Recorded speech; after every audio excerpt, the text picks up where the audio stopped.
नमस्कार, स्वागत है आप सभी का ध्येय टीवी के स्टैटिक एमसीक्यूज प्रोग्राम में। मेरा नाम है आस्था श्रीवास्तव। यूपीपीसीएस की प्रारंभिक परीक्षा बीत चुकी है। यूपीएससी के रिवीजन में आप लोग जम के लगे होंगे। रिवीजन के इसी काम को आसान बनाने के उद्देश्य से हम हाजिर हैं स्टैटिक एमसीक्यूज लेकर। इस कार्यक्रम में हम सप्ताह के 7 दिन जीएस फर्स्ट पेपर के अलग अलग विषयों से संबंधित बहुविकल्पीय प्रश्न डिस्कस करेंगे। तो चलिए शुरू करते हैं आज के स्टैटिक एमसीक्यूज को, जिसमें हम डिस्कस करेंगे भूगोल के प्रश्नों को। लेते हैं आज का पहला प्रश्न। निम्नलिखित में से कौन से अथवा कौन सा जलवायु प्रकार केवल उत्तरी गोलार्ध यानी नॉर्दर्न हेमिस्फीयर में पाए जाते हैं? पहला टैगा जलवायु, दूसरा ब्रिटिश तुल्य जलवायु, तीसरा टुंड्रा प्रकार की जलवायु। नीचे दिए गए कूट का प्रयोग कर सही उत्तर चुनिए। आपके ऑप्शंस हैं ए केवल 1 और 2, बी केवल 1 और 3, सी केवल 2 और 3 या फिर डी 1, 2 और 3। इस प्रश्न का सही उत्तर है बी यानी केवल 1 और 3। व्याख्या देख लेते हैं। टैगा और टुंड्रा प्रकार की जलवायु केवल उत्तरी गोलार्ध यानी नॉर्दर्न हेमिस्फीयर में पाई जाती है।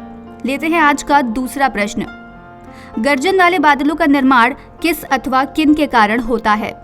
पहला संघनन, दूसरा उच्च ताप एवं आर्द्रता यानी ह्यूमिडिटी, तीसरा ऊर्ध्वाधर हवा तथा गर्जन मेघ।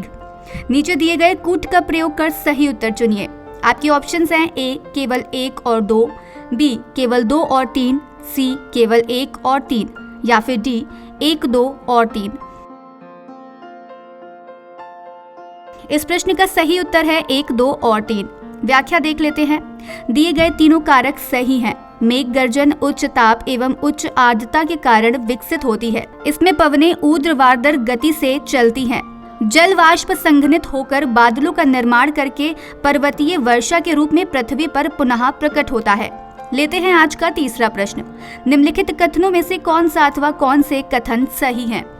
पहला उत्तरी हिंद महासागर में आर्कटिक महासागर से कोई भी जलधारा प्रभावित नहीं होती है। दूसरा उत्तरी हिंद महासागर में जलधाराओं का चक्रीय प्रवाह नहीं होता है।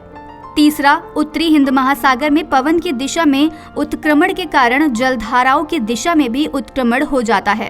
आपके ऑप्शंस हैं ए केवल 1 और 2, बी केवल 2 और 3, सी केवल 1 और 3 या फिर डी 1, 2 और 3। इस प्रश्न का सही उत्तर है डी यानी 1, 2 और 3। व्याख्या देख लेते हैं।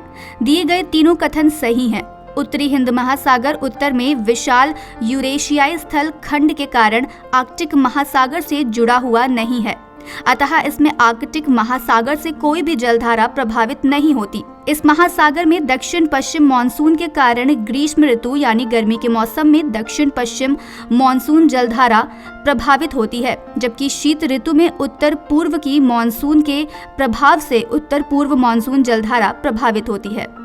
लेते हैं आज का चौथा प्रश्न। तापमान की विलोमता को प्रभावित करने वाले कारक हैं। पहला निम्न अक्षांशीय क्षेत्र, दूसरा उच्च पर्वतीय क्षेत्र, तीसरा वाताग्रीय अथवा सीमाग्री प्रदेश। नीचे दिए गए कूट का प्रयोग कर सही उत्तर चुनिए। आपके ऑप्शंस हैं ए केवल 1 और 2, बी केवल 1 और 3, सी केवल 2 और 3 या फिर डी 1, 2 और 3। इस प्रश्न का सही उत्तर है सी यानी केवल 2 और 3। व्याख्या देख लेते हैं। शोभमंडल में सामान्यतः ऊंचाई में वृद्धि के साथ 6 डिग्री सेल्सियस प्रति 1000 मीटर की दर से कमी आती है, परंतु कभी कभी ऊंचाई में वृद्धि के साथ तापमान में वृद्धि होती है। इसे तापमान की विलोमता कहा जाता है। लेते हैं आज का आखिरी और 5वां प्रश्न। महाद्वीपीय मग्नतट के संदर्भ में निम्नलिखित कथनों पर विचार कीजिए। पहला नदियों के मुहाने के निकट मग्नतट अधिक चौड़े होते हैं, जबकि नवीन मोड़दार पर्वत के निकट मग्नतट संकरे होते हैं। दूसरा भारत के पूर्वी मग्नतट की तुलना में पश्चिमी मग्नतट अधिक चौड़ा है। उपर्युक्त कथनों में से कौन सा अथवा कौन से कथन सही है? आपके ऑप्शंस हैं ए केवल 1, बी केवल 2, सी 1 और 2 दोनों या फिर डी ना तो 1 ना ही 2। इस प्रश्न का सही उत्तर है सी यानी 1 और 2 दोनों।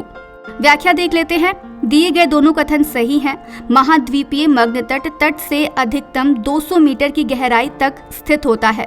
नदियों के मुहाने के निकट मग्न तट अधिक चौड़े होते हैं, जबकि नवीन मोरदार पर्वत के निकट मग्न तट संकरे होते हैं, जैसे एरीज पर्वत के निकट। इन्हें प्रभावित करने वाले कारक हैं: पहला, उच्च अक्षांशीय क्षेत्र; दूसरा, उच्च पर्वतीय क्षेत्र; तीसरा, वाताग्री प्रदेश। तो ये था आज का स्टैटिक एमसीक्यूज कार्यक्रम। कल हम एक नए विषय के स्टैटिक एमसीक्यूज के साथ हाजिर होंगे। तब तक के लिए मुझे दीजिए इजाजत। नमस्कार।